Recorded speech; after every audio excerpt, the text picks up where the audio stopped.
Good morning, everyone. Welcome today to the presentation for KTD, Key Technical Decisions Framework. I'm Engin Yilmaz, a solution architect at Jakala, and I've been on a journey with Jakala now since 2015. I started as a Drupal developer and evolved into a go-to consultant for our clients. My mission is to design smart, effective, and scalable solutions for our clients that fit their unique needs and budget. I have a bachelor's degree in computer science with focus on distributed systems and AI. And I love open source projects, so not only Drupal, but also other projects worldwide, basically. And when I'm not immersed in creating solutions, I am a proud dad of 2 amazing daughters who keep me on my toes and remind me that problem solving is just as important at home as it is in the office, right? So, before diving into the topic, let me briefly introduce Jakala. We are a global company with strong local presence, with offices in our 20 countries and active projects across more than 30 regions. With revenue exceeding 500 million and a client base of over 900 companies. We are basically positioned to serve clients worldwide. You might have heard about us in context of Drupal as FFW. Now we are part of Jakala in a mission to be the best Marcom company worldwide. So let's walk through today's agenda. We'll first start with an introduction by discussing the motivation behind our adoption of KTDs, exploring why we consider them as essential to our success and that of our clients, and why they are a valuable addition to our toolkit. Then we'll talk about and define what a key technical decision is and examine its purpose and significance. Afterwards, we will dive into the structure and components that make up a KTD and have a closer look at its foundational elements. Then we'll discuss the specific reasons for using KTDs and including the strategic benefits they bring to our projects.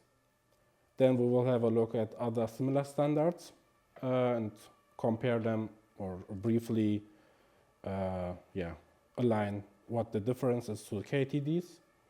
This will take around half an hour, and afterwards we have time for questions and discussions and some updates on the KTD framework in general. So let's start. What is it about? The average digital project has changed significantly, right? So we have from sizable web builds, we are now landing contracts for multi-million-dollar composable digital experience platforms with decoupled front ends, elaborated system architectures, and multiple third-party integrations. Also, infrastructure needs have changed. So from a few servers with simple go-to-market mechanisms, we are now used to have containerized public clouds, distributed file systems, and high available databases with complex integration and deployment pipelines. And our ways of working have changed as well and shifted.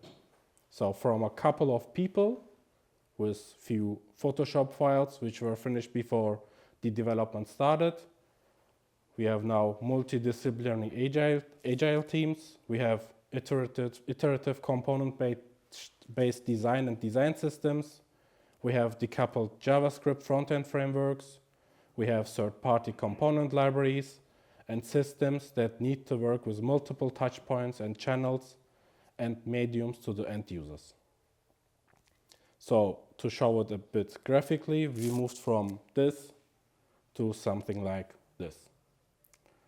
And the architecture itself, so I don't need to go into details, is not that important. It's just to show what we involved into, right?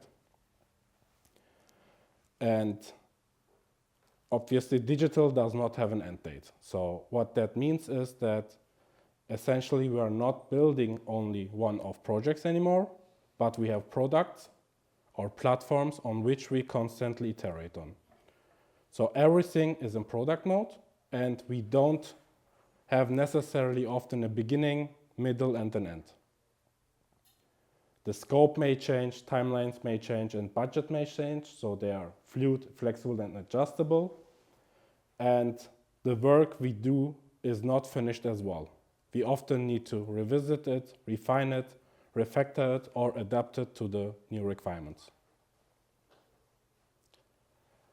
And all of this comes with a whole set of challenges in our projects, and decisions need to be made, right? Some of those are, how do you make the best technical decision in such a dynamic environment at any given point?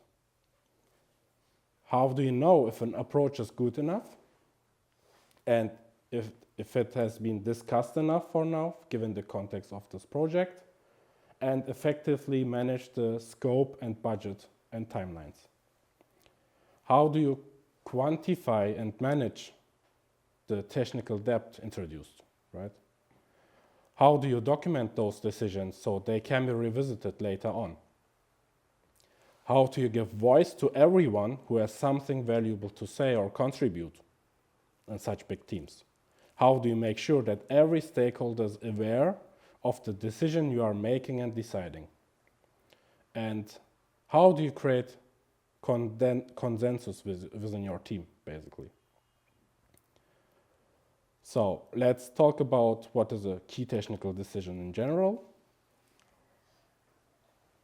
Key technical decisions are decisions that have profound strategic and architectural implications for an organization. They are kind of decisions that enable strategic goals or inhibit strategic goals, usually around the evolution, growth, and value creation. KTDs are not something to be confused with user stories, because user stories are about technical implementation details and functionality. They still require usually discussion around details, but the approach itself is already being given. KTDs influence strategy, and user stories influence the project delivery. For most of the time, the distinction between user stories and architectural decision, the distinction between architectural decision and technical implementation details, so what is a user story and what is a KTD, is clear, but sometimes it's not, since there are no clear boundaries. And in these cases, basically, the team needs to keep up and define its own boundaries to keep the balance, so to not say, okay, we have now a KDD, we have now a KDD, we have now a KDD, and so on. And in an architecture which I showed before the big picture, there are a lot of decisions to be made, right? So which framework are we going to use? Which CMS should we take? Which hosting should we use? And each of those can have a strategic influence on the organization. In essence, the KDD process is a lightweight but powerful methodology for driving key technical decisions when implementing digital products. Organizations are able to accommodate change in dynamic environments and create alignment, consensus, and trust with stakeholders. The KTD process can work alongside waterfall or agile methods. For agile methods, the sprint cadence needs to be combined with KTD process, so one informs the other during project delivery. Usually KTDs run in sprint 1, and then it informs basically in the next sprint the project delivery. Then the decision basically can be implemented in that sprint. And for waterfall, the workflow is straightforward, right? You need to make all the decisions before you start with the project delivery. Let's jump straight into the anatomy of the KTD. So KTD is essentially a document, and that document has a specific structure. The structure has been created to ensure that a decision can be made. The first bit of a KTD is the header section. That header section contains basic information about the decision governance and how it fits within the current project. So that header section basically consists of a table with a status, which can be scheduled, confirmed, and decided in the first place. It defines the impact, low, medium, high. And a KTD might be related to other KTDs or other user stories, right? And they would be basically referenced on those two rows. Then there is the governance layer. So we have the business owner listed, then the driver so the person who is responsible for compiling this document and make sure that the decision is taken and the process is kept. Then we have the approver listed and the people who contribute to this KTD. And in this example, all are the same names, but obviously in a normal project it would be different. And over the course of the KTD, there might be tasks popping up, like POCs or spikes, which would need to be handled during sprints. They are listed here, and they should have still the form of the user stories in the backlog because they influence the velocity of the team or the product. The next bit is the background section. So it contains basic information and context on the challenge and provides a structured way to clarify any questions that may come up. This is essentially where the problem or decision is defined, right? And you potentially know that the problem definition is sometimes more important, or a very well-defined problem creates the solution in itself. So this is where the vendor and the client comes together. In a way, they define the challenge and document it. And then the background information in sense of diagrams, schematics, or other documents that may inform this situation needs to be put into. Then there is an outline of few bullet points, what the absolute key requirements of this are. And the simplification is so everyone who looks into this and revisits this documentation later on can get what this is about straight away. And you can see there is also this clarification question section. So KTDs usually run in 2 meetings. The first meeting is the background info meeting, and the second one is usually where the decision is made. And in this first meeting, you basically collect this background information. So the person who drives the KTD may have some questions, or people who are involved running the KTD, as obviously it can be more than one, right? They may have clarification questions they look answers for, and this is where you list them. And the answers from the client, obviously. The next section is the solution section. The solution section contains solution information and allows comparison between different approaches for the given context. KTDs are about taking different approaches and comparing them as to how they align around a particular project or problem. So usually 2 to 3 solutions are examined. And if it's If there are more, that usually means that the problem has not been defined in a full detail. At the end, the comparison is a table, right? What you do is to describe in the first row what the solution is. Then you list all the pros and cons of the solution. And below that, there is a traffic light system. So it's a good practice to take specific KPIs of this particular project and evaluate the solutions in such a traffic light system around those business KPIs. What we have found out by using these business KPIs in the traffic light system is that it makes it really easy and simple for projects to justify the solutions that are being chosen to the upper management or whoever who's not technical that would like to understand how and why we came to this solution.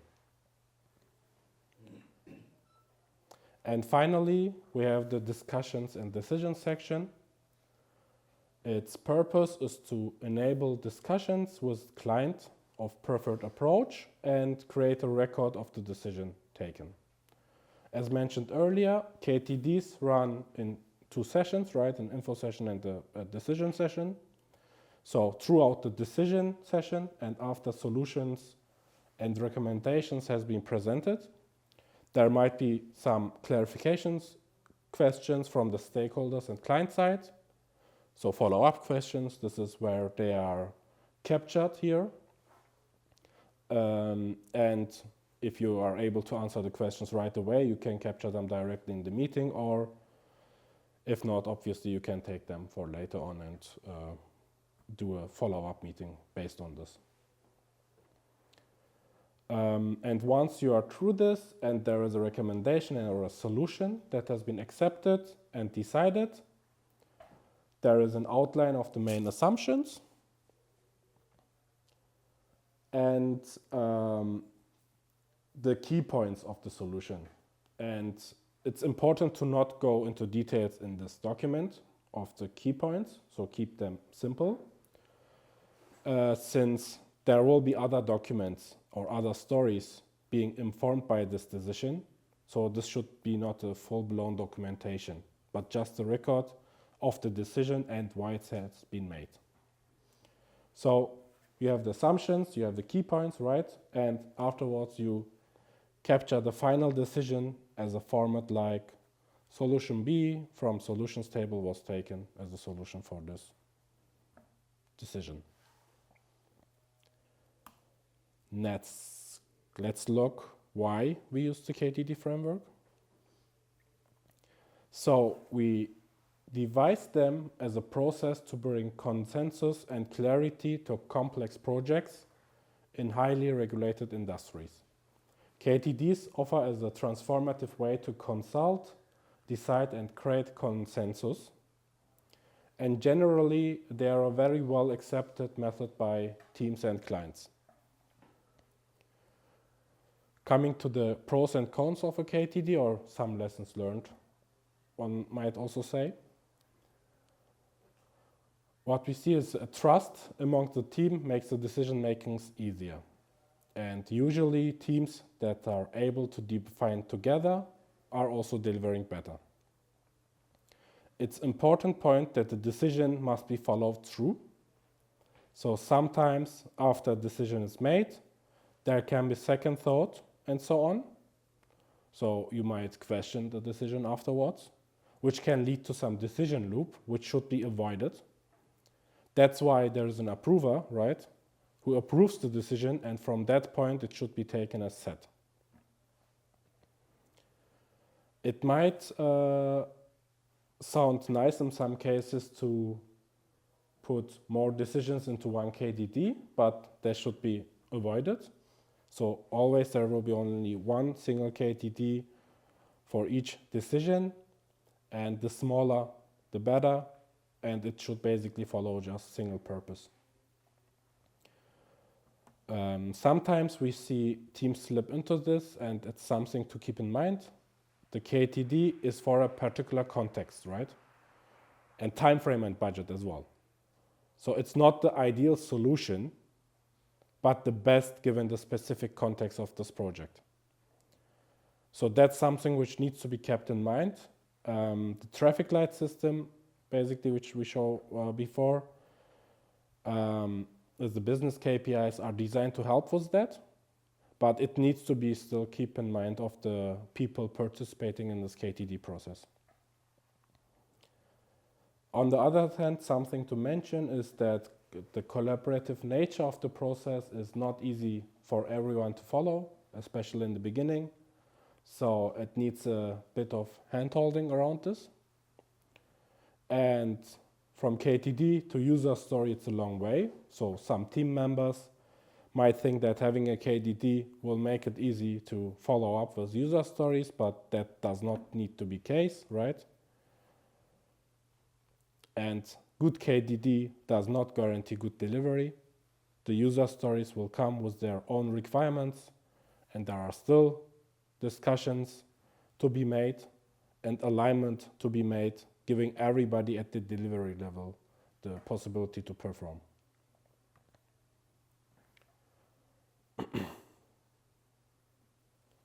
Then let's look at some other similar standards. So first is the architectural decision record. So an architectural decision record is a document that captures an important architecture decision made along with its context and consequences. This is a record of the decision, basically. So the KTD framework actually documents the thinking of how that decision was made along with the decision. And the architectural decision record is just the decision and what implication it has. So obviously ADR and KTD framework can be used in junction, right, together.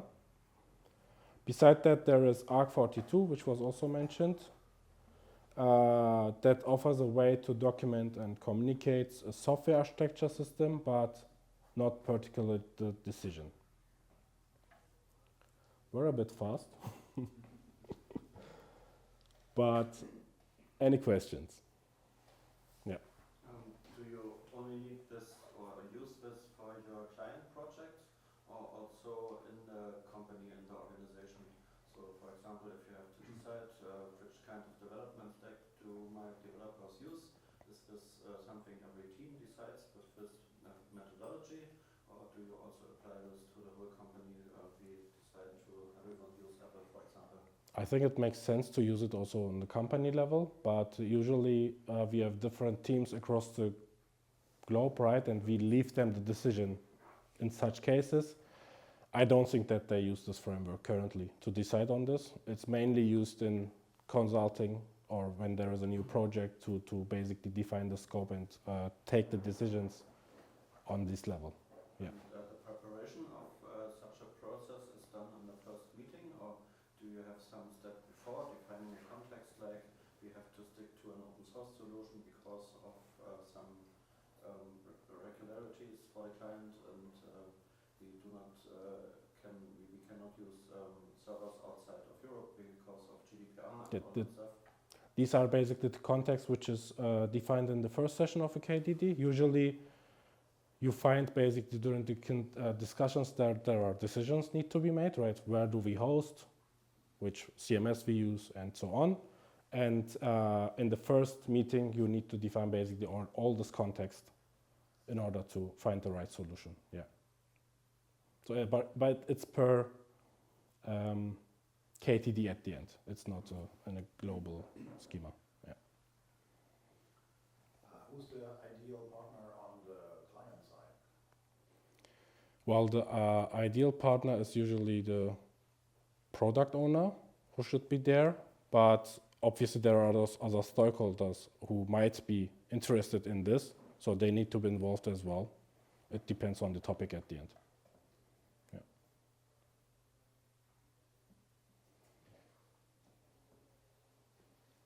Yeah. Thank you for the great presentation.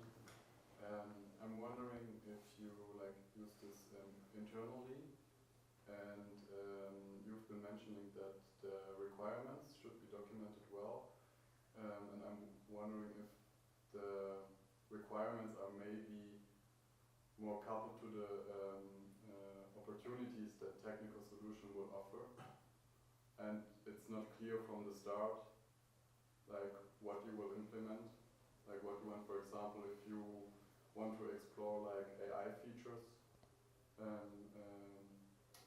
integrate, and still want to like compare different technical choices. Yeah, exactly. That's the case for. So you don't know in the beginning what solution you will take. So there is a question open. What are we going to use for this purpose? Whatever it might be.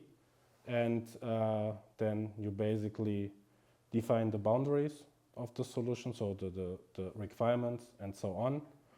And then some solution architect goes into its ways, does its research, collects the solutions, does the comparison, and then speaks out and basically in the second meeting the preferred approach.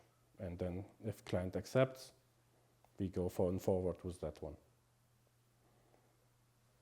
Does this answer your question? I'm wondering if the purpose is not clear from the start, would you then maybe do multiple rounds and narrow? So what do you mean by the purpose is not clear? Do you mean what do you want to achieve with that? That's the purpose at the end, right?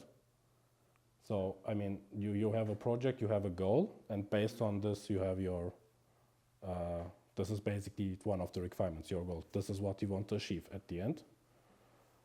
Okay. Yeah.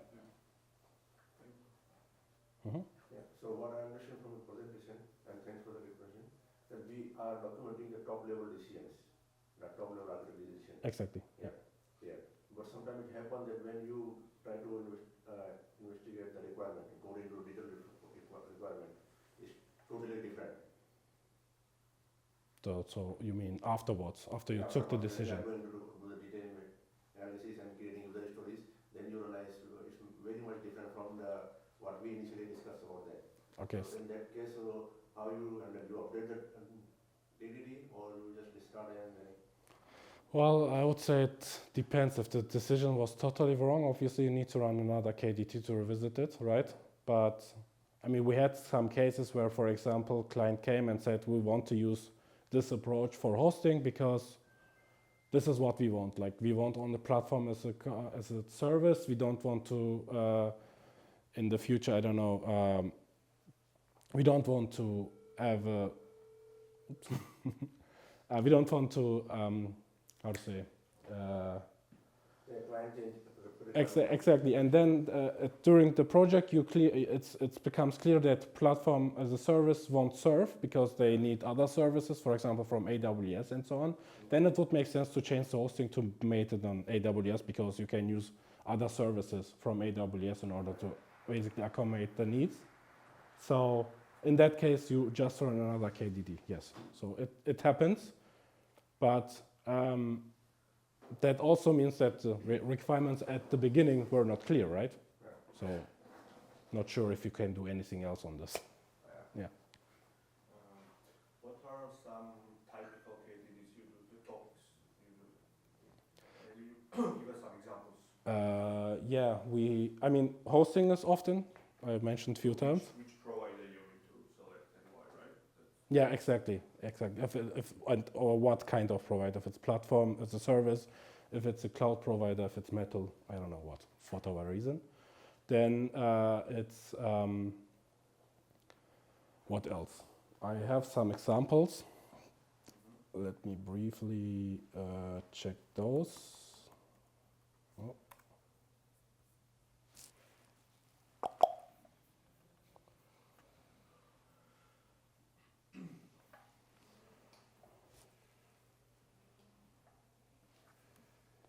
So then front-end framework, if you use React or Svelte or I don't know what. CMS is mostly because clients come to us and don't necessarily say, for example, they want to have Drupal. They are open to also even other providers, and doesn't need to be open source and so on. And what else? Okay, so it does not go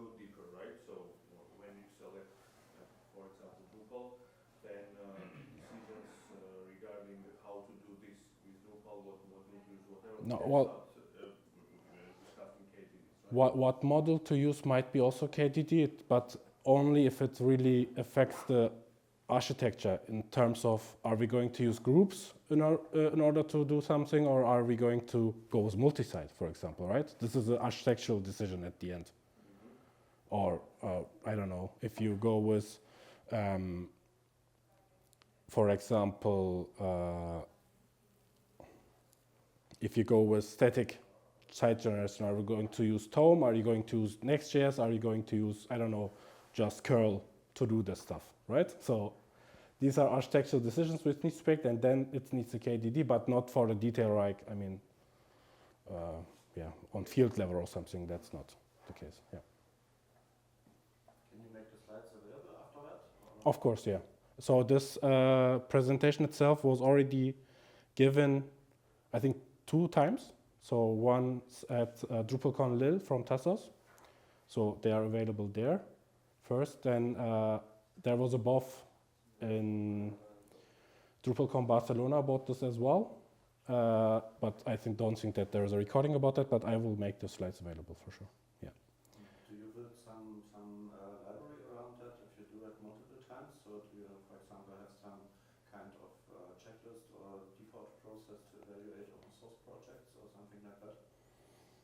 So we obviously look on, if we had the same topic, then we look at the previous KTDs from other clients to reuse the how to say, the arguments there, right? But not really, I would say. Yeah. So it's just experience if you look at the modules, how well is it maintained, Exactly. how much commits, how much open issues, and Yeah. stuff. So I would like to also ask you, if there are no further questions. Well, that is the wrong one. So here, to take on the survey, if you would be nice. And then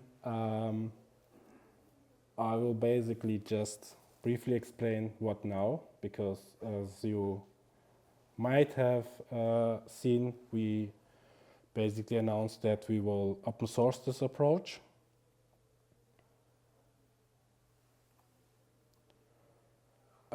So what we already have is a framework documentation. We have some templates based on different